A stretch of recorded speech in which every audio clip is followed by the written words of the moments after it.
I don't have permission yet. Oh, sorry. Well, I'm recording right now. Let me pause it for a second. Yeah. All right. So here we are. I think I called for this conversation.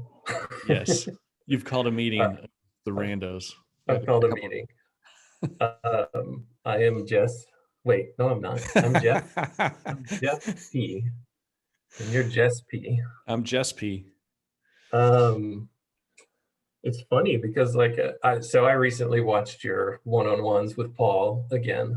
I rewatched yours too. Okay, cool.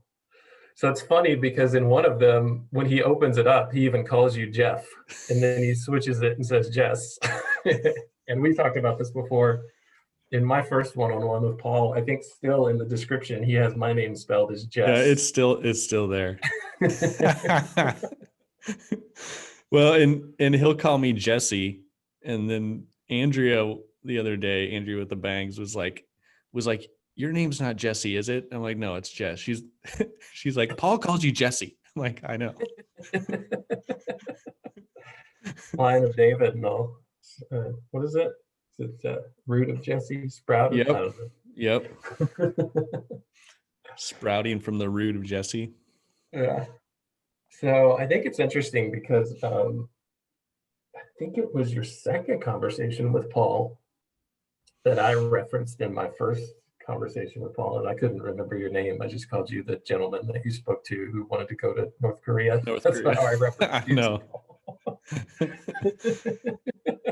Was that was the one where I talked a little bit about Peter Rollins? I think so. It was your second one, so it was your biographical one, I think. Yeah. I can't remember what the normal pattern is, if there even is one on conversations where Paul has multiple conversations with people. Sometimes it's biographical first, and then it's ideas second. That's the pattern that mine took, I think. Yeah. And yours was the reverse. Yours was talking about the book of Job, and then your second one was more biographical info. Yeah. Yeah, and even thinking back about it, like talking to Paul about the book of Job, I probably needed to try to talk to Jonathan Peugeot about that. But I was just so excited to like talk to anyone about like what I figured out, and it had to do with Jordan Peterson and stuff. And yeah. So I thought it was great. I mean, I'm much more familiar with Paul than I am with Jonathan Peugeot, so it was good for me. It's good. I had another conversation just the other day on the Discord about the book of Job. Yeah, we were in were you there? I was there. Yeah, it was the evening, and we were in like the group chat, and I joined briefly, and I think can't remember who it was, but when I first joined, it was either Sherry or Andrea that asked me about my second conversation with Paul, and so I talked about that a little bit. But yeah, you talking about that, and them asking me about my second conversation with Paul, and then you mentioning that you watched mine again. All of the confluence of that discussion just made me want to go back and watch yours again. And you and I have had a unrecorded conversation before, but I was just thinking, yeah, me and Jess probably need to talk. But oh, sorry, go ahead. Yeah, I mean, yeah, I mean, I rewatched your stuff, your conversations with Paul, and I feel like we have like there was a couple similar through lines through both of our stories that seem to have to do with trying to figure out the purpose of suffering or something like that, or to what's the justification that God provides to justify all the suffering that happens, and then so some stuff about God's justice, and the one part that really stuck out from your conversation was when you just read that part from C.S. Lewis about I forget the guy's name, the one who served Tash and Aslan. I don't know how to pronounce his name. It's either Emeth or Emeth. Emeth. Yeah. That was powerful, man. And I'm still thinking about that after rewatching it again. Yeah, it's powerful. I mean, it hit me. But I'm glad that that was able to come through, because I do remember, I think I read in that little blog post that I did that when I first encountered that story, it wasn't even in reading the Chronicles of Narnia. I hadn't even read that far in the Chronicles of Narnia at that point. You know, I finished the Chronicles of Narnia as an adult. I started it as a sixth grader. Yeah. Um, and yeah, I distinctly remember I was reading a different book and I came across that the author was referencing that passage from The Last Battle. And I was sitting on an airplane and I just started blubbering after after reading it. Fortunately, nobody saw me, or I don't know, fortunately or unfortunately. You know, I cry pretty easily too when something starts to hit me. So, you know, like, I Yeah. hope nobody sees this. It's funny because I mean I've read that. Well, actually, I've listened to it on audiobook, like we did on one of our Colorado trips. I live in Kansas City, so we visit my parents in Colorado, and on one of them we listened to like almost all of the series in Narnia, like on a couple different trips. So, but it never, you know, C.S. Lewis is one of those guys where I don't quite understand him just reading him myself. But then when I hear people like you or Paul talk about Lewis in a specific way, I'm like, oh yeah, why didn't I see that before? And that Yeah. was the same thing. Like when you read Lewis and presented that quote that way, it like hit me a whole different way than when I just heard it in the story. Mm-hmm. Yeah, I mean, I have the same experience, which is why I just recently, within the last couple of months, I downloaded a couple of Lewis biographies on audiobook. And one of them is by, I think his name is Alistair McGrath. I think you, not too long ago, had like a conversation on Unbelievable with Brett Weinstein. Okay. So he did a biography on Lewis. It's very fascinating because they have some similar um, they have similar upbringings, and they have like a kind of a similar path, I guess, or some things in common.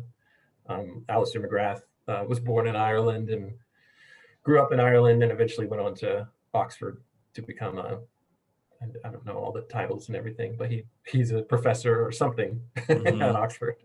And that's what happened to Lewis, but just, you know, a lot of different things happened along the way and in between. And so he was able to, in his biography of Lewis, point or paint a very interesting picture, or just showed a little bit of a window into, hey, you know, this is what it's like to at least start out in Ireland, and I can better describe, you know, this is a grass voice or me kind of paraphrasing him. You know, I feel like I have a keen insight on what he's talking about when he's sitting in his nursery and he's looking out at these, you know, these mountains off in the distance. He's like, I know those mountains. I remember having those, looking at those same things or whatever. Yeah. But the one I'm the one I'm going through right now is by a guy named Alan Jacobs, and I think that's his name. And there's a part in there where he'll draw things out of Lewis, or these people, you know, who study Lewis or talk about Lewis, or are impacted by Lewis. Talk about things that, you know, I just didn't see before, and then I go back and look at them, and they match, or they make so much more sense. And one example of that happened this week that I shared here at home, because it just kind of reminded me, like, our family has also been touched by death a little bit this year. But the one that's closest to home is a family pet, and you know, it's different than a person. But we have had some family members this year too. But anyway, there was just a reminder that came out of this biography where Alan Jacobs pointed to a passage from the Chronicles of Narnia in The Magician's Nephew, where the main character in that book, he has a mother who is dying from some type of sickness or illness. And this is very similar to Lewis's own autobiography or biographical details. You know, his mom died whenever he was young. of Yeah. cancer. And so in The Magician's Nephew, he kind of rewrote that story where the boy had a chance to actually save his mom and did. But he had to go through like a test, and there was like this magic apple in this walled garden that he had access to. And Aslan said, don't take that fruit for your own gain. Don't do it. And he agreed with Aslan that he wouldn't. And when he's having this conversation, and he promised Aslan that he wouldn't take it for his own gain, essentially he was promising, yeah, I can't use this to save my mom. I just promised this to you. But there's a passage right there where the character Diggory looks at Aslan. He's like standing in front of or facing Aslan when he's having this conversation. And he's like just looking down at Aslan's paws. And eventually he looks up into Aslan's eyes, and they're talking about his mom. And Diggory has tears in his eyes about his mom. And he says the thing that was striking to him as he looked into the eyes of Aslan is just how huge the tears that he saw in Aslan's eyes. And I can't remember the passage, but essentially it's just this reminder. It's this thing that I've already known deep down inside of me that kind of gives me comfort, where he says that it was striking how huge the tears in his eyes were. And it's almost as if he was more saddened by my mother, or he was more saddened by what was going on with my mom than even I was. Yeah. And it's just, a thought. I hope that it's true, Yeah. I hope that it's true, because like just the pain and the sorrow that you feel at the loss of, someone or something, a being, in the case of a pet, a person, in the case of a friend or a loved one,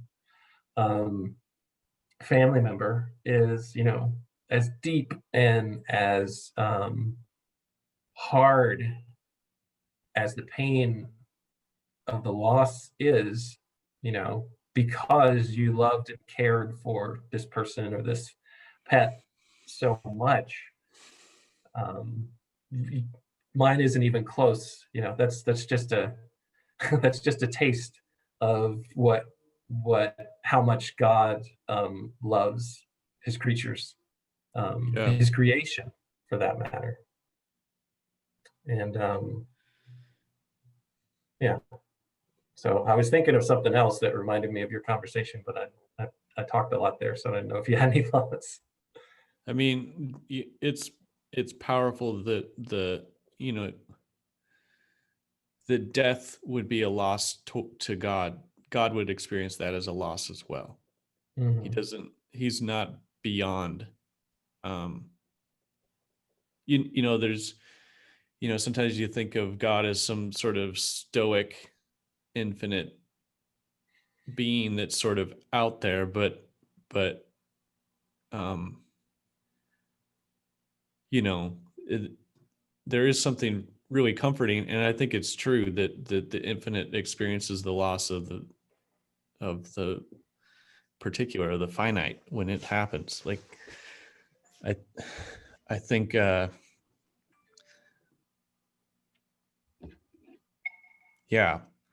I mean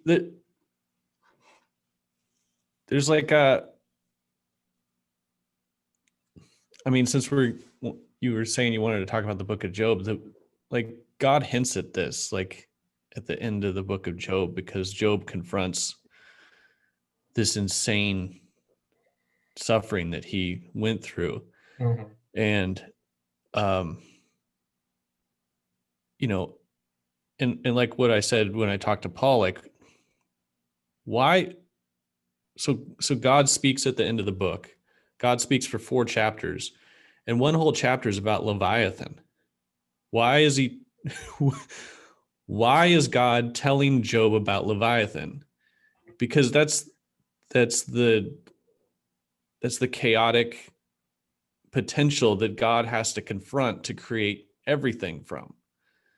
Like that's the um, you know, it's the chaos and order creation story, but even more than that, like in the Christian sense, and in, you know, the word was before the foundation of the world, and you know, the logos was like Christ was before the foundation of the world, and the world was founded on Christ. And so there's a way in which when God created the world, he suffered. You know, what we see manifest in Christ is what God is doing like all the time. You know, when I talk about the U-shaped story or whatever, the descent and the resurrection, you know, there's a sense, you know, and I'm trying to work this out, because there's a sense in which God is infinite and he's being itself. He's the thing that makes the resurrection possible. But there's also the sense where he is the logos as well, that goes out and descends and then gets resurrected. And so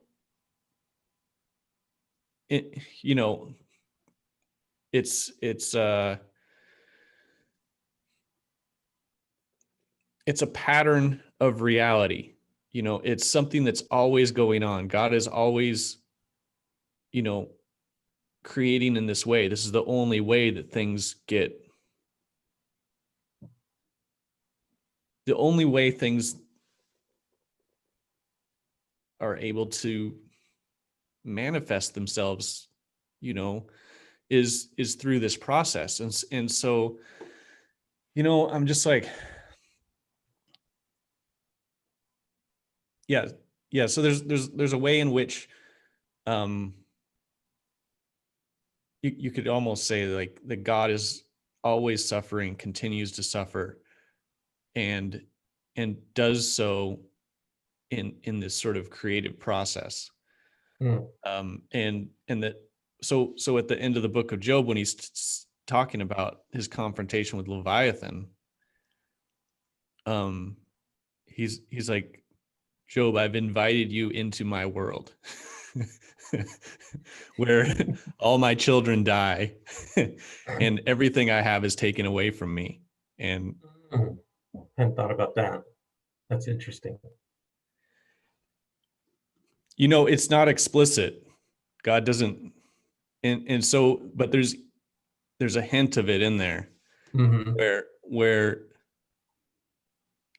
you know, when God says, where were you when I laid the foundations of the earth? Well, you know, if you read Christ into that, like Christ laid the foundations of the earth by dying. You know, so it's not like God's not a magical genie snapping his fingers and making things appear, and you know, just making his wishes come true. He's laying, you know, he's doing something that we see, you know, concretely in Christ and what Christ did. But that's how he created everything to begin with. So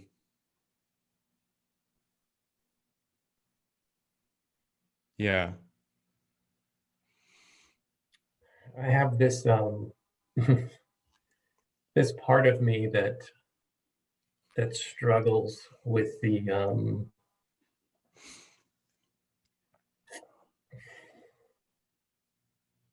like there's a part of me that can't let go of holding God responsible for suffering. Where everything that I hear in Christian theology is, no, you're responsible for the suffering of the world, not God. And there's just a part of me that finds that unacceptable. Not that I am not, you know, that I don't have a hand in it, and a very large hand in it. But it's interesting. Nathan Ormond came into Paul's Q&A a couple weeks ago, or the tail end of it. I didn't get to hear it. I just heard about it. And shortly after that, he jumped onto his own live stream.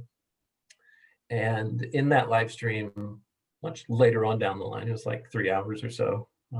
I've listened to most of it.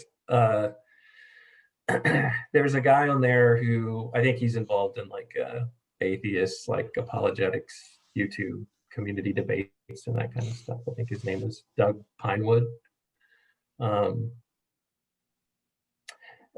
His ultimate conclusion, he's an atheist, I'm pretty sure. I don't know, maybe agnostic, but I think he's an atheist.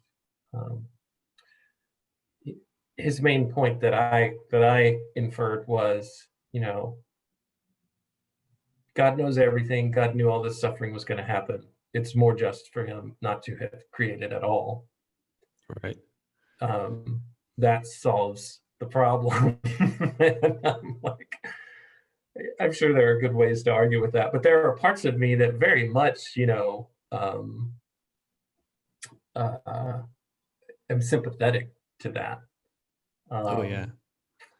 And there's a part of me that doesn't want to let God off the hook, as silly as that is a statement to make, for taking responsibility. But it's interesting because all of these bits of me that get exercised over all of this, when I read Lewis, and Lewis typically points me back to scripture with his ideas. Yeah. When I read Lewis, he calms that part of me down so much. There's this interesting bit in his book, The Problem of Pain. I think he does 2 chapters on human suffering. And one of the chapters he opens up talking about, there's this paradox between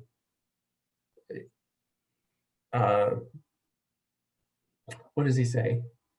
In scripture, there seems to be this paradox between you are blessed or blessed when you suffer, but also try to prevent it in others, try to ease it, you know, try to give alms to the poor, try to, you know, set up systems that will help reduce poverty, but the poor will always be among you. And he talks about this, and then he goes on to kind of explain how the system of reality that we work with kind of factors in how essentially God's creatures are going to disobey, how they're going to rebel against what's good and what's right for them, you know, to obey God, to trust and obey God. And I don't think I can do this formula by memory, so I'm just going to read what he says. Yeah. So let's see. He said, but if suffering is good, ought it not to be pursued rather than avoided? This is C.S. Lewis. I answer that suffering is not good in itself. What is good in any painful experience is for the sufferer his submission to the will of God, and for the spectators, the compassion that's aroused in them and the acts of mercy from them to which it leads. In the fallen and partially redeemed universe, we may distinguish 1, the simple good that descends from God; 2, the simple evil produced by his rebellious creatures; 3, the exploitation of that evil by God for his redemptive purpose. That, by the way, reminded me of you saying, you know, God saw an opportunity when you were talking about the book of Job with Paul. Let me continue here. The exploitation of that evil by God for his redemptive purpose, which produces 4, the complex good to which accepted suffering and repented sin contribute. Now, the fact that God can make complex good out of simple evil does not excuse, though by mercy it may save, those who do the simple evil. And this distinction is central. Offenses must come, but woe to those by whom they come. Like he's He's Yep. subtweeting Jesus there from the Yep. book of Matthew. Sins do not, subtweeting, I don't think I'd ever say that about Luke. Sins do cause grace to abound, but we must not make that an excuse for continuing to sin. The crucifixion itself is the best as well as the worst of all historical events. But the role of Judas remains simply evil. We may apply this first to the problem of other people's suffering. A merciful man aims at his neighbor's good, and so he does God's will, consciously cooperating with what I called earlier the simple good. A cruel man oppresses his neighbor, and so he does simple evil. But in doing such evil, he is used by God without his own knowledge or consent to produce the complex good, so that the first man, the good neighbor, serves God as God's son, and the second, the oppressive neighbor, as God's tool. Yep. For you will certainly carry out God's purpose however you act, but it makes a difference to you whether you serve like Judas or like John. The whole Wow. system is, so to speak, calculated for the clash between good men and bad ones. Wow. Yeah, that's right on. Yeah, you see how when Satan comes to accuse Job, that's the kind of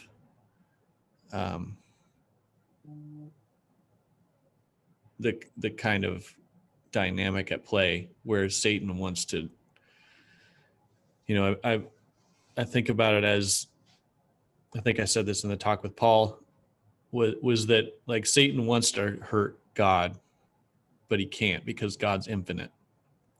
And so what can he do? He can basically hurt the things God loves the most. And so he devised his plan. He's like, to be able to inflict suffering on Job. But what he didn't understand is he was playing basically, to use the words you just read, he was playing into the complex good that God can make come out of the situation. And I would even say that part of the lesson of Job is that the complex good is greater than the what was before, because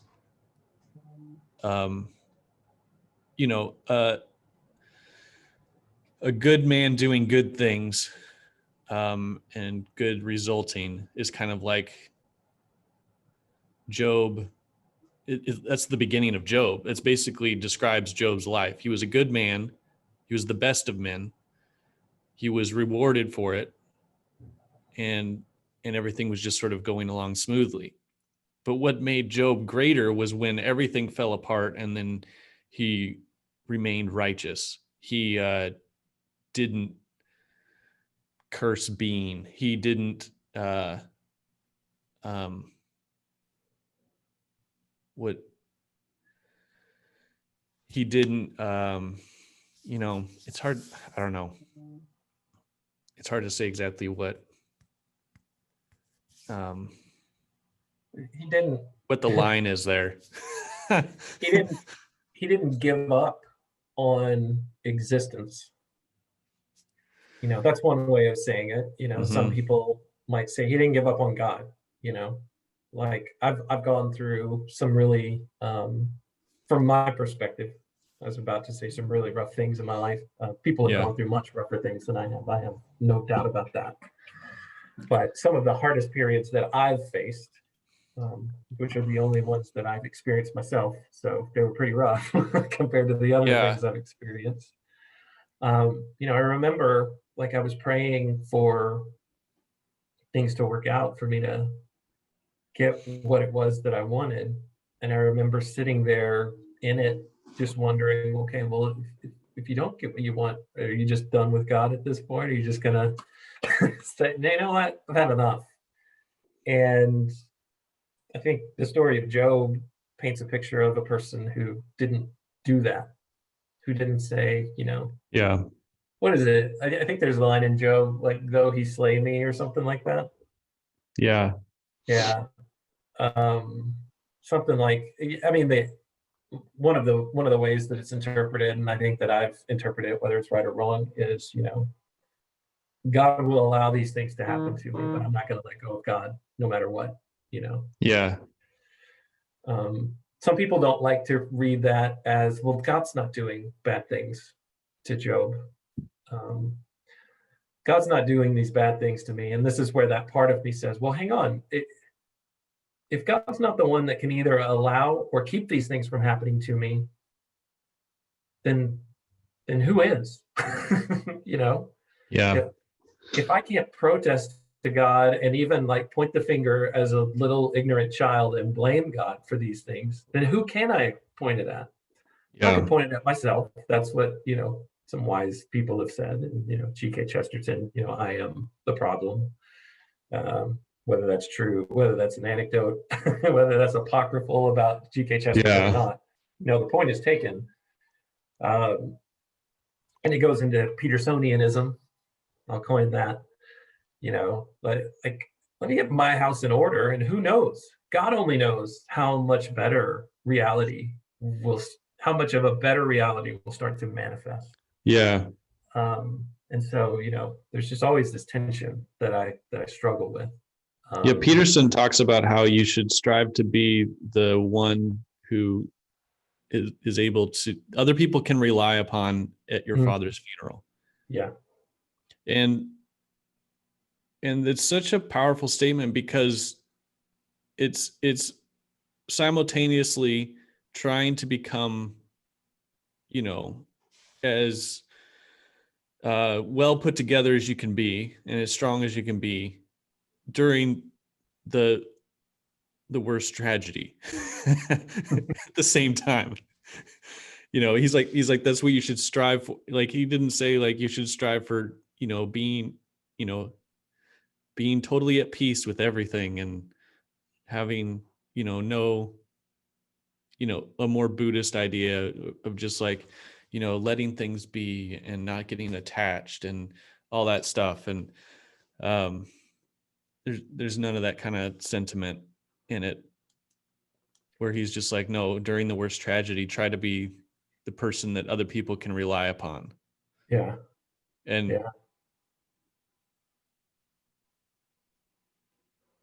yeah. I wanna go back to something in your first conversation. Okay. And I'm not sure if this is exactly what you were saying, but something that you said in there made me think of this idea. And that is, I think at one point in your conversation, you're like, what is God up to? What's the opportunity that he saw? That's a thought that's been ringing with me. What is God up to? And some of the things that you and Topher had talked about is, God's renewing and building up and making better. Sees the complex good is something better than what the simple good was. But you're like, he didn't say, Satan, get out of here. He didn't. He doesn't destroy Satan. He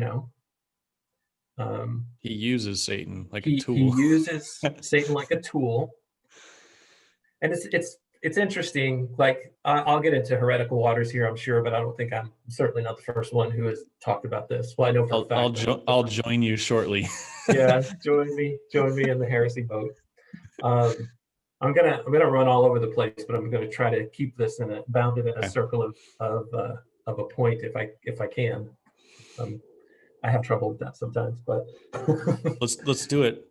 So Madeleine L'Engle, I can't remember which of her books I was reading. I've only read 2, so it seems like it would be pretty easy.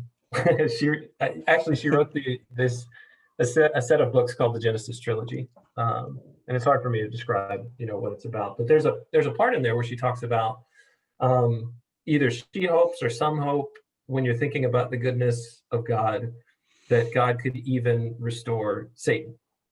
I don't know that there's any direct biblical evidence that you could point to and say, yes, no, everything that I see in Revelation makes it look like, no, he's getting locked away and God's throwing away the key.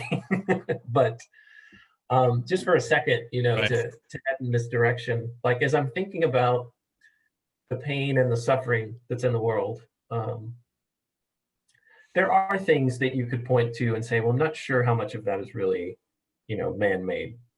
Like, I would say probably about 50 years ago, maybe a little bit longer, people would say, well, nature, earthquakes, storms, things like that, man doesn't control those things. I mean, I think today there are cases being made scientifically, at least by a set of people. Well, no, man actually can have more of an effect on those things than we think. We're responsible for the storm. We're responsible, right? So I'm not making a point in one direction or the other with that. I'm Right. not. What I am trying to get to, though, is from God's perspective. God is loving. God is just. God is more compassionate than any level of compassion that I've ever felt. More loving than any love that I've ever felt or received from another creature. To infinite levels, right? And so I'm thinking about this Job story from God's perspective, and God's using the rebellious acts of his creatures, including Satan, but also humans, obviously, to create this complex good. Like in Genesis 50, like one of my favorite stories, if not my favorite story from the Bible, period, is the story of Joseph and his brothers and the whole story that leads to Exodus. He gets sold into slavery, his brothers betray him, they think he's a little snot-nosed brat, which, some readings would show, yeah, he kind of was. He was, but he's not fully to blame.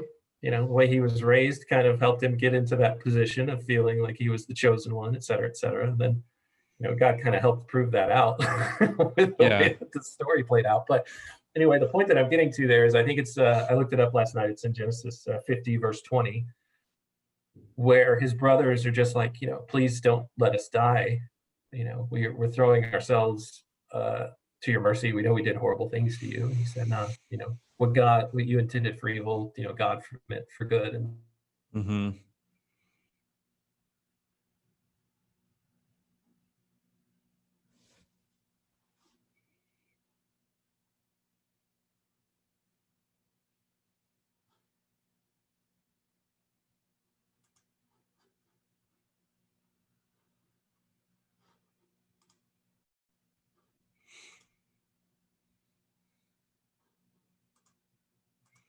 the saving.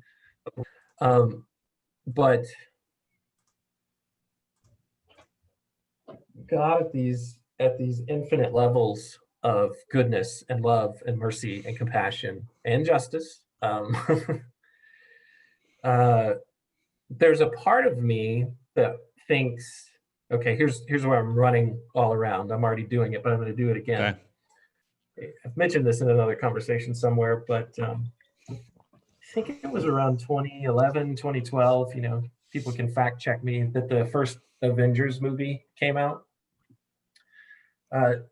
Leading up to that movie, there had been a series on like one of Disney's channels before Disney Plus as a streaming service came out years and years later.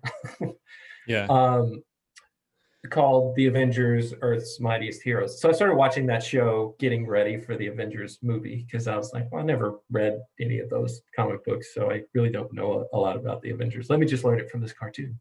Mm-hmm. There's one storyline in the first season of that series where Ultron, who eventually shows up in one of the Avengers movies, is created, and Ultron, is like this super AI.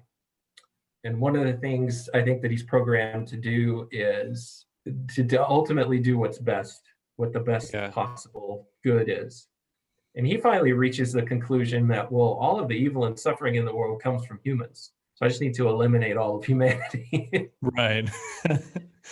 And there's a part of me that thinks, okay, well, that's what God could and should do if I want all of this suffering that I'm complaining about, and that I hate, and I think God is responsible for it to end. And it's like, well, yeah, Jeff, if you want God to take full responsibility for this, well, then you just want him to annihilate you and everyone else, because there is no Right. person that just does all good and obeys the good that God wants and made us for. There's not one. There's nobody. So, do you want the Ultron imperative? I think that was the name of the of the episode, or the 2 or 3 part storyline. It's like, well, if God, faced with that decision, well, why doesn't God do that? Why doesn't God annihilate Satan and the Satan that's inside of me? Yep. Get thee behind me, Satan. Jesus said to Peter, because you don't have in mind the things of God. You have in mind the things of humans. So why doesn't God just annihilate everything and do what Doug Pinewood said he should have done in the first place, not even create us, Right. not even make people? Well, I don't know the answer to that question. I don't know why God made us. And, in reading C.S. Lewis, it said he thought there was a good reason for all of this, so he did it. But the next question that I was posing is, why doesn't God just annihilate everything? And my answer to that question is that deep love of God extends to all of his creation. And I count even the celestial beings. Everything that is made by God. And so if his love is too strong, it's silly talk, but if his love is too strong and keeps him from annihilating the things that he loves, he may love some things more than others, as you said. He probably does. Then the next option is, okay, I'm not going to destroy my creation, but I am going to use its rebellion for this complex good that we were talking about. I'm not going to destroy Satan. I'm going to allow Satan to play a part, to play his part. If he chooses to repent, and these are some philosophical, theological questions that come into play. The angels see things on a different plane of existence than we do. They see all. Maybe they have the monarchical vision that God does. Maybe he gave that to them. I don't remember. I don't know. But take time out of the equation and you say, well, the choice is made right then and there, then it's done, right? And maybe that's what happens with us too, is that the choice, we get the choice as to whether or not to serve or to be a tool. It's a funny way of saying it. But we don't see what our ultimate choice is. God does. This comes up a little bit in The Great Divorce. Lewis paints a picture of that towards the end of the story. But I think that's the direction that I kind of go, is instead of destroying the rebels, God is going to take whatever the rebels give him to work with and use it for the good of the obedient, the non-rebels. What's the right word? The faithful. Yeah. And what's interesting about all this, and I've gone on for a long while, but what's interesting to me about this is we are all rebels. And so to even have a chance to not be rebels anymore, he's giving us that chance, and he's not destroying us. Will he ever? I don't know. You get into these universalist conversations, you get into, this will ultimately all be irresistible in the end. So I don't know, but that's where I go sometimes whenever I start getting really, upset about the pain of loss and suffering and those kind of things. a lot of those questions, like I dealt with those questions, especially the one like, why did God create anything at all? Because if he knew everything, then he knew what was going to happen, and he could see all the suffering that was going to happen, and he's complicit in it all. Man, I'm getting like a like an angelic light. I see coming it. from It's this. because you're spitting the truth. Yeah. Well, so if God could see everything, then like there's you're just like, what are you doing? Like it seems at best naive, at worst malevolent, you know. And so what is God doing? And this really got resolved for me through Job, because the idea that there could be creation without suffering and the U-shaped story. Okay, so I'm going to try to pull things together. I hope it makes sense. But the Logos descends and is resurrected. This is done before the foundation of the world. So in Genesis 1:1, it says, the earth was formless and void. So it means like it had no shape and there was nothing in it. So it didn't contain it was just, this is the classic Peterson chaos. And so God's spirit hovers over the waters. The waters is another word for the chaos. That's what so and then God speaks, and his word is the Logos, and it goes down into the chaos, into the word there I think is tohu wabohu, which is the formless void, which is like, people don't know what it means, which is perfect, because like you don't know what chaos means. Like, Another interpretation I've heard is the wild and waste. right. It's yeah. And so he speaks his Logos into the wild and waste, into the formless void, and then things start to happen. But the speaking of the Logos is the sending of is Christ being sent, being incarnated, dying, and coming back up. This is how creation works to begin with. There's no difference between well, let me just talk a little bit more about Genesis 1. So one thing to understand about the formless void, like in Genesis 1, like God will create spaces. He creates division. So he's like separates light from darkness. He separates the waters above from the waters below. He separates the water from the land. So there's these divisions that he makes. So he's creating spaces. He's creating the heavens. He's creating, these different areas, and then he fills them. He's like, the sun will be here, the moon will be here, fish will be here, birds will be here, plants will be here. So there's like a separation of creation of space, and then there's the filling of the space. So the tohu wabohu, chaos, has no separation and there's nothing in it. So this is like, that's the void. And the way that it gets filled is through this incarnational process. So by the Logos being sent forth, and there's only one way. This is the pattern of reality. This is why Christ is so foundational, is because Christ is the way everything happens. Everything gets made.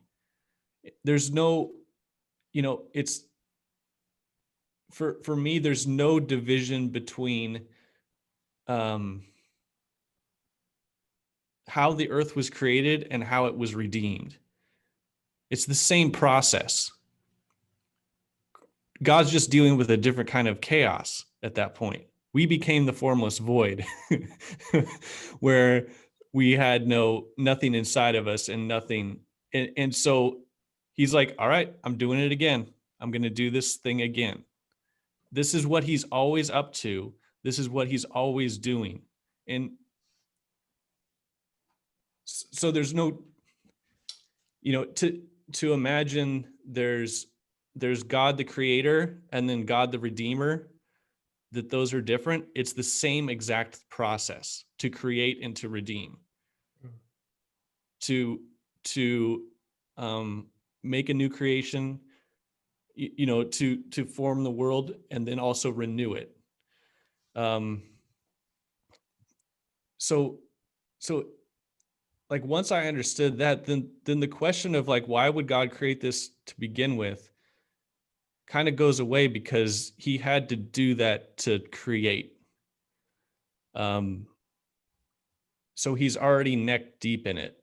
And then, so that's one aspect of it that helps it. I mean, you could still say like, well, just because God suffers in the creation process, or doesn't mean that he should have done it, that he participates in the suffering somehow. Like, how does that justify it? And I mean, I think the answer is like, that's how everything gets made to begin with. So what do you like? There's either nothing or there's the U-shaped story. There's suffering. What do you want? Do you want nothing or something? Yeah. And the something involves suffering. And then the other side of it is that God says the end will justify everything. He's like, you have to trust me. When we get to the end, it will justify everything. And so there's that spiral dynamic we talked about. It's the U-shaped story, but like so the U-shaped story starts, and then you go down, and then you come back up, but you're higher up than where you were. So you're like, you're headed in a direction up. And this is the direction of being. This is the telos that we're going towards. And it's not necessarily like an empty progressivism. It's like the universe is definitely, on a material level, it's just growing in complexity.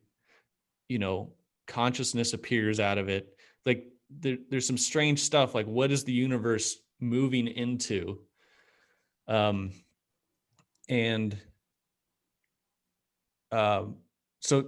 the end is going to justify it, and that's where faith and trust comes in, because you don't understand it yet, and God, and that's what you get in the book of Job too, because God doesn't explain himself. He basically explains that the world is more glorious and confusing than you'll ever understand, and full of just full of things that don't make any sense. And basically he says, this is what I'm up to. I take things that don't make sense, and then I create with them. That's what God does. And it's moving from glory to glory, or whatever.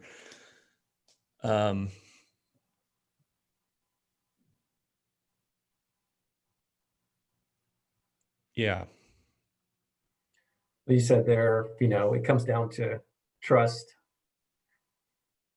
and trust that once the end justifies it all. I think that's a Batmanism. The end justifies means. Well, it's not even that, because you can get into the problem that Lewis was hinting at, where like you're like, well, I guess suffering's good then. Let's just start. I guess sin's all right because God can use it, right?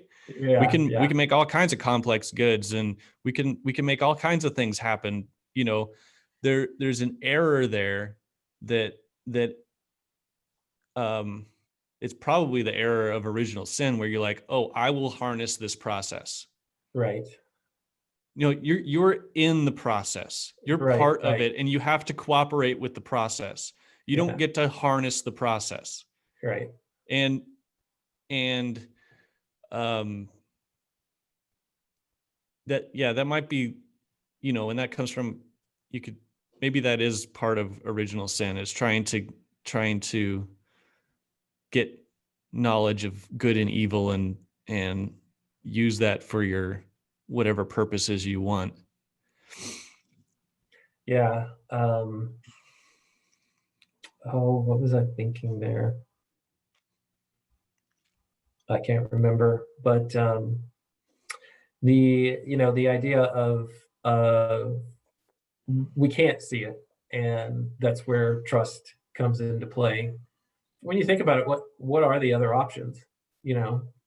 We're in it. We That's can't. that's the other thing. It's like you don't have another option. You don't have another option. I mean, your other option. I mean, another option that I have that I think about is, well, okay, well then it is meaningless. It is, all of creation is a wreck, to quote you quoting Zizek. This whole It's place is all a one mess. big mess. It's all one big mess. If it is, then there's no point in anything. There's no point in us having a discussion. There's no point. Anything is as good. Any choice is as good as any other choice at that point. If you start to, for me, if I start to lose a trust, because in all this, in all of my writhing around and my complaining about suffering and pain, God, I hope that there's a God I can trust in that will make this worth it. Yeah, but the thing is, not, the thing that redeems your pain and suffering is that process. And God's like, get on board. Let's do this. This is what I'm doing. Like, when you suffer, you get closer to God. And,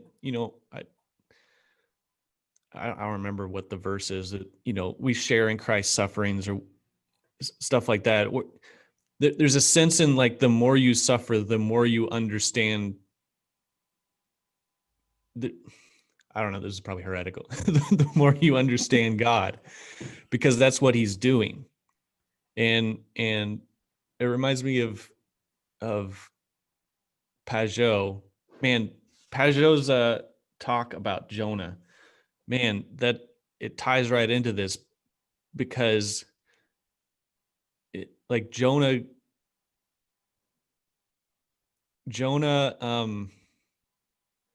like at the end of the book of Jonah, when he like goes off and he goes into the wind and the dry desert, and right. and Jonathan talks about how he's actually moving back through time. So he's actually going back to the garden, and he's not even just going back to that. He's going back further to just light and wind is like at the beginning of creation. And Jonah cannot bear it. He's dead set on going back to that place. But when he's there, he's absolutely miserable. And God makes this plant to cover him, and the plant goes away. And God's like, I don't know how to tie that in exactly, but there's a sense, like, the closer you, like, God is unbearable in what he's doing. And like our comfort is keeping, in a way, like keeping us from the fullness of himself, because it's like, Aslan's not, he's not a tame lion. He's a good lion, but he's not tame. God is definitely not tame. Reality, even you can just put it in secular terms, reality is not tame, but it's good. And I think about how like, are we in the best of all possible worlds? Like this, there's a guy on my Twitter feed that will talk about this kind of stuff. And I think the answer is yes. We're in the absolute best of all possible worlds. And this this is simultaneously how awful, like it can't get any better. So in one, I don't even know what I'm trying to say. In one sense, like, wishing for a utopia that doesn't exist. We're already in the best possible world in one sense. And then the other sense is like we're on track to towards something. There's a telos, that creation that God is working towards. And oh man, did you listen to Paul's talk with, I think it's Eric, let me see, I have it pulled up. Oh, Brett, not Eric, Brett. Brett, he had a convo with Paul, and he was talking about he had several psychotic breaks when he was younger, and then started listening to Jordan Peterson and like started putting himself together, and like now he's in school, he's studying like evolutionary psychology or something. But anyway, he talked about how oh gosh, well, I'm gonna mess up the terms. Basically, there's, you know, in the brain there. Oh, he talks about self-organizing structures.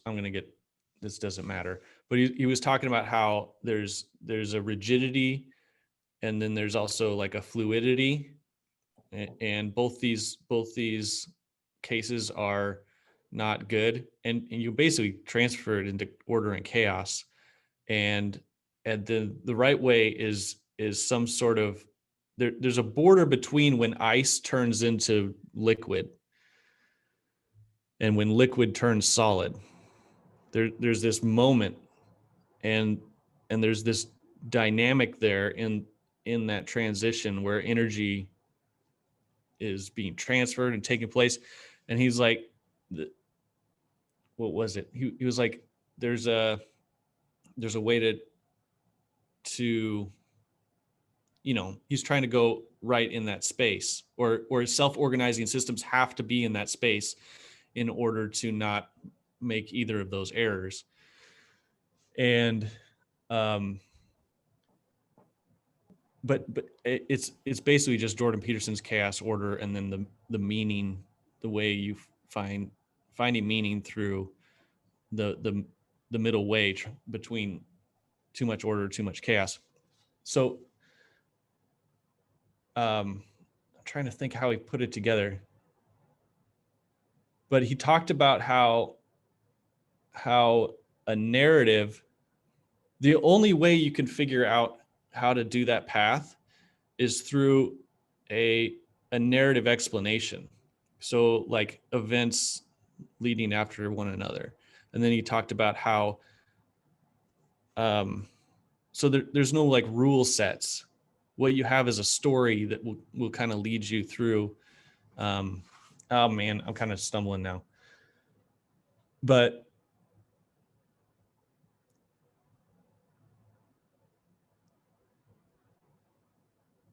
you know, I found that like when talking about like some of these things, when talking about suffering, and when talking about the book of Job, when talking about you know, why would God create the world if he knew that all this terrible stuff was going to happen? Why doesn't he, you know, make it right now? All this stuff.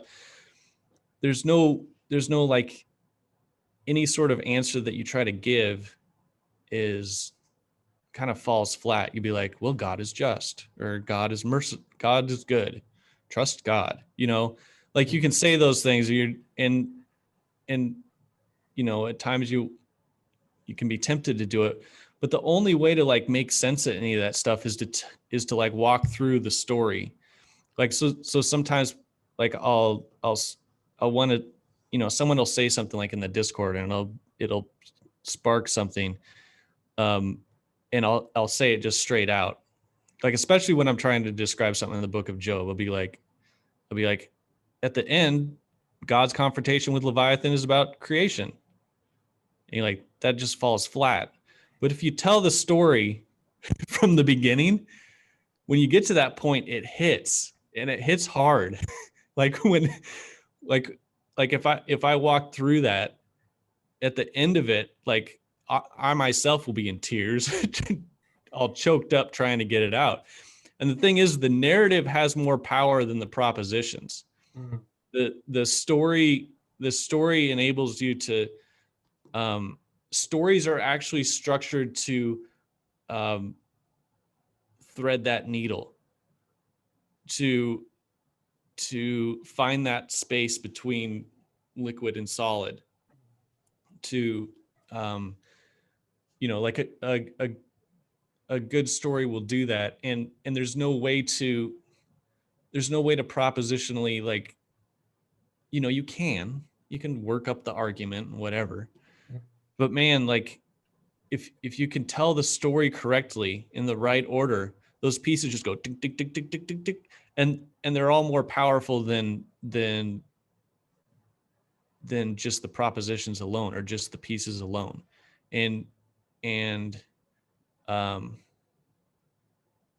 Well, a story is a way to participate, where mhm. propositions, I don't know, it's just an idea. It's not necessarily like, in order to build up propositions and to bring someone along, you have to tell a story even to prop up your propositions. Yeah, then Otherwise, the you are just proposition holds the story within it. And if, right, like, you already know the story, then you can use it as shorthand so you don't have to tell the right, story again. right, right. Yeah. Um, I don't know, like something that you were talking about before. I had this idea a while back, and it just seemed to be a pattern that I noticed, and I'm not quite sure what I think about it, but Yeah. this was one of the things that I wanted to share with you. I don't know. Have you read Lewis's The Great Divorce? Yeah, it's been a while, but yeah, I have read it. Yeah. Well, in you've read it. It's been a while. You may or may not remember, but there's a part there where um, the main character encounters these beings that he calls the solid people, Mm-hmm. and he and a group of others ride this bus that takes them from what's called the Gray Town, which is kind of hell, or maybe the plains of hell, or something like that. And it takes them up over this ridge to this bright, well-lit country, which is like the plains of heaven, etc. And he notices that when they get into the light of that new country that the bus has taken them to, that he and all the people there are more like ghosts than they were like, people that had any solidity to them. Like, they were grimy vapors compared to the solidness of what's there in heaven. Yeah. And for them, heaven is torture because it's too real. I talked to Paul about this a little bit. And at first, the idea is it's torture for all of us. And gradually, the more we interact with it, the more we engage with it, the stronger it makes us, the more solid it makes us, the more like it makes us, the more real we become. Um, and I talked about, with Paul, how the idea is heaven is true reality. There's actually a quote that I was able to find in C.S. Lewis's book, Miracles, where he says, if we must have a mental picture to symbolize what we call spirit, we should represent it as something heavier than matter. And somewhere in his writings, Lewis also said that God is the fount from which all reality flows. And so the idea that came to me with all of that is, maybe we're receiving reality from that fountain, but the reality that we're receiving is very filtered. It's like we're being handled very gently. Yeah.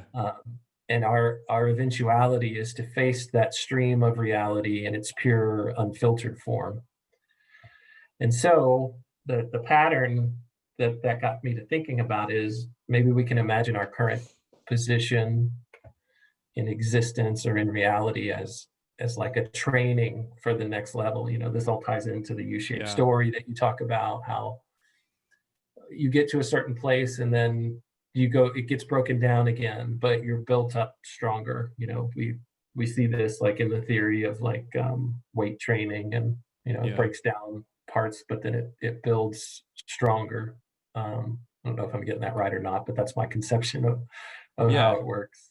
And so, training for the next level, it'll be more difficult in some aspects, but more rewarding if we are trained, if we exercise, if we prepare and are conditioned to receive reality at lower and lower filter levels, similar to how we experience, this pattern in childhood. We're in training with our babysitters and with our caregivers for preschool and for broadening our social life. And then in preschool, we're in training and getting prepared for elementary and the social and academic challenges that we'll be presented with there. And then we get, to junior high, and we're prepped for the next level of high school, which is prepping us for college and or our first steps in our careers. And each level holds simultaneously more difficulty and more potential for reward than the previous. Each level has more danger and risk and responsibility, and yet the possibility of more excitement and more reward and fulfillment than its predecessor. And each level is cumulatively preparing us for the challenges and adventures and trials that we'll inevitably face in adulthood, in adult society, in spousal relationships, as parents, as friends, as adversaries, in interacting with other humans, and the anomalous, chaotic situations that will most certainly be dealt to us through them. And life in this age of decay, as Paul says, then is all building toward the next level. Whatever is there after death is something that we can't face without having been prepared for it to some extent in this life. The less prepared we are, the more terrible and chaotic the experiences we find there will be for us. The more dreadful and malevolent and overwhelming the entities we encounter there will manifest themselves to us. Right. The better prepared we are, the more adept we will be at interpreting and managing and incorporating the less filtered chaos as we would see it that we encounter. What is to one person burdening and terrifying and difficult is to another challenging and exhilarating and awe-inducing. Most of us are more like the former. We practice with practice and persistence and help from those who have made the journey a little further than we can be more like the latter. At first, trotting is hard on our tender and under-prepared feet. That's really good. So, yeah, I mean, for me, ultimately, God's all asking us to participate in the same thing that he's doing, which is that U-shaped story. He's like, that's what you need to, because we don't like to die, metaphorically and literally. The burning of the dead wood is not an enjoyable experience. Yeah, but it's part of the, that's what the story of the rich young ruler is, because the rich young ruler has all this success. He's rich. He has authority. He's wealthy, so he's figured out business. He has authority. He's figured out how social hierarchies work. He's young, so he's got his whole life ahead of him still. He's obeyed all the commandments. I'm taking him at his word when he comes to Christ. He's like, I've obeyed everything. And Christ says, good job. You've done it. And then he asks the question, he's like, what do I still lack? So there's something that the rich young ruler is kind of like Job. He's done everything right and everything's worked out for him. And he's actually a good person too. Like, it's not like he's necessarily lucky or, he's actually a good person. Like, I'm trying to build him up to be, I'm trying to steel man his character. And so Christ says, all of his possessions weren't ill-gotten gain either. There's no indication that he had done anything wrong to become rich.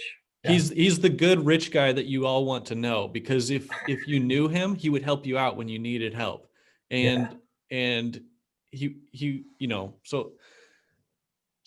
but he is like, I still lack something. What do I lack? And Christ said, sell everything you have and come follow me. And so what that means is he has to get like all the wealth that he's created, that all that power that he has, because you imagine he wants to help Christ. He's going to come along and I think he's going to be like, he wants to be his benefactor. He wants to, or his patron. He'll be like, I want to support what you're doing. What you're doing is incredible. Let me put my resources towards your ministry. And Christ says, no, let me help you. You need to sell everything. So all this stuff that you were going to help me with, you're going to give it to the poor. And obviously we're supposed to give to the poor and take care of it. But say you have $2 million. If you give it to 2,000 people, it's only $1,000 for 2,000 people. Mm-hmm. And that money's gone. That's the stimulus checks gone. Whatever, like that money's just gone. Like when you have the $2 million all in one place and in control, you can do a lot with it. There's a lot of power. But as soon as you give it to the poor, the power is gone. All right. So first his wealth's gone. Then he's told to come follow Jesus. He's not even told his authority, his ability to scale social hierarchies. He's supposed to go to the bottom of the hierarchy now. He's not even going to be a disciple. He's going to be one of the followers that follows Jesus from town to town. One of the many. And so he basically loses all of his identity. And Jesus is like, he's inviting him to take the descent on the U-shaped structure. Mm-hmm. He's like, you want eternal life? Learn how to die, because there's something at work that will propel you up the other side. Mm. And that's being, that's God, that's creation, that's whatever force is making all of this happen. If you participate with it, it will work with you, but you have to take the descent. And Jesus is like, that's what I'm doing. It's like, that's how you can have eternal life, is by learning how to participate in that. And Peterson makes the point really well. Like if you know how to do that, like a metaphorical death, like you let go of old ideas and it's kind of painful, or you let go of an old identity, and then but you gain a new identity. So who are you? Because you moved from this identity to this identity by dying, and then you gained a new one. And but that's the pattern, that's the process. So you can do it interpersonally or psychologically, but it scales up so that that's actually the pattern of reality. It's difficult to be in it. I know that much. Yeah. Well, and that because like, I mean, it really is faith and hope. Mm-hmm. And the faith and hope that like God is truly agape, and he's building everything up towards something. And he's like, you have to trust me. I can't explain it to you, because if I explained it to you, you wouldn't even understand. It's just like, so we just have a word for it. It's just glory. You're just like, it's going to be glorious. It's going to justify itself. And God's taking that responsibility. And I think that's what you can do, is you can say to God, you're like, that's your responsibility, God. You have to make sure all this stuff gets right, mm-hmm. or gets justified. You're going to have to prove it to everyone and everything. And that's what they say is going to happen. They're going to, like, every knee will bow and every tongue confess. Yeah. And it's not by force. Everyone's going to be like, oh, I get it. Everyone's going to see. And right now we can't see because, we just can't see. everybody's going to be, the hope is, and the promise is that everybody's going to be satisfied, Yeah. more than satisfied. More than satisfied. They'll say it was worth it. Right. And that's the thing is like, so everyone's like, why would God treat Job that way? And who, you can be angry at God on behalf of Job, but Job's the one that has to deal with this. And if he comes to the conclusion at the end, he's like, oh, I get it. Then you can't be angry on behalf of Job anymore, because Job got it. He understood something, whatever that was. And so like that has to work for every single person in creation. So everything in creation will, experience that where they're like, oh, I get it. And then you can't be angry on behalf of someone else anymore. You have to say, God, why did this happen to me? And how are you going to deal with this? And when God shows you, you're going to be like, oh, something, that's the hope. But you have to, Job cried like a baby, basically. He's very stoic at the beginning, and then in the middle of the book, he just cannot hold it any longer, and he just cries out. Yeah. Yeah, I like that, where it's interesting that I think that similar pattern plays out. Like I'm going through 2nd Samuel right now, doing my little handwriting of the Bible project. Not the Bible Oh project, yeah, but my 2nd project. Samuel. Yeah. And just recently, within the last couple of days of me doing that, I got to the part in David's story where he goes with a couple of other people, I think it's like Saul's grandsons, to get the Ark of the Covenant. Yeah. And move it to the city of David. And it gets jostled and bumped, and one of Saul's grandsons like tries to stable it, and he gets struck down by God. He touches it and he gets destroyed, basically. And you talking about getting angry on somebody else's behalf, like it says that David got angry when he saw that. Of course, I'm working off of the Message version, so I haven't compared it to other translations or whatever. But it gives the impression that David got angry. Mm-hmm. It didn't say he got angry at God, but I think that's kind of implied. Maybe not. But then the next thing that he did was he said, "Man, this thing is just too hot to handle." That's the Message language. We got to not get rid of it, but we got to stop messing around with this thing. With the power of God. Let's just park it somewhere. And then they leave it at this guy's house. And I can't remember it. I have to go back and look and see who this person is. He's been mentioned in scripture before, but he leaves it there. It's almost like, if I were that guy, I'm like, dude, what? Why are you leaving this nuclear bomb in my house? You said it's too hot for you to handle. And, you're the king. You're the anointed of God.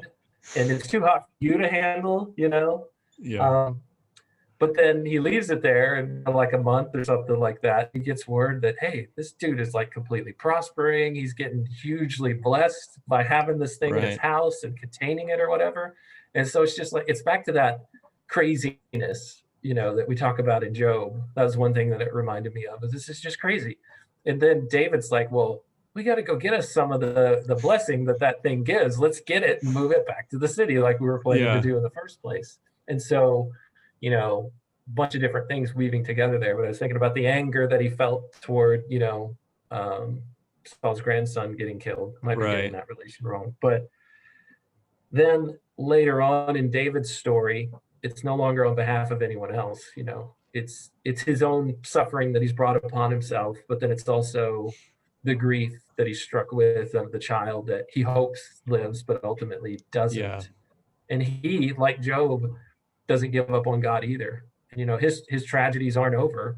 Again, his are, I think, a little more self-inflicted than the story of Job says Job's are. Job the point of Job is that they weren't self-inflicted at all. No, they weren't. But the parallels there are, neither of them cursed God and died for the sufferings, whether they were earned or unearned. That's just I don't know what to think about that. There's just maybe something inspirational about that. or just hey, if these guys, one who brought it on himself and the other who had his hands were clean, in either situation, don't give up on God, on existence. And then you look at the, I don't know how much time you've got left or if you've got to run. I gotta run here in a minute, but okay. I guess just one last thing to bring it back to your conversation with Paul that brought up another thought in my mind, where you said it's kind of the Job story is kind of a shadow of the Christ story, and you alluded to it a little bit of how the death and the resurrection is just a pattern of creation, and it's what's happening and continues to happen over and over and over again. The idea that ran through my head as you were talking about the Job story was just, it's almost like Job. The story of Job is a trial run for Jesus coming to earth and going through the crucifixion, because it's like, okay, look, here's a guy that's, he's good, but he doesn't have my divine, he has the brain in him, but it's not God coming and becoming a human. Yep. But if we can do it where I didn't even come and become a human in this trial run, and Satan fell for it, well, Satan's not going to fall for it again unless he thinks it's me at work. Yeah, well, and Job didn't die. Job didn't take on death. Right. He basically just took on all of world suffering. Yeah. Worldly suffering. But Christ takes on death. Yeah. But it's just funny when I thought about it in that way. It's just like, oh, this is the pilot. It's a pilot that God's trying before, Christ comes down into history. And the pilot program. Yeah. And Satan's like, well, I'm not going to fall for that again. I know what happened with Job. But it's just like, oh, wait, you're going to let me kill him? Okay, sure. I know how much you love this guy. I've been watching. Right. I've been watching what's going on here. Right. Yeah, it's the son of the guy who's in charge of everything, and you hate him. Right. Like, I'm gonna kill his son. Have you considered my son Christ? Right. It's intense. Well, I'll let you go. I appreciate you carving some time out of your day. I know this is the holidays, and it's family I feel like time. we just started talking about this, so yeah. Well, we can do more. Yeah. Thanks, Jeff. I appreciate it. I don't know what our series will be called. It'll be called The Suffering Jeffs. Yeah. The Suffering Jeffs. All right. Well, I'll thanks, stop man. the recording. Hopefully people enjoyed this if we give it to them. We'll see.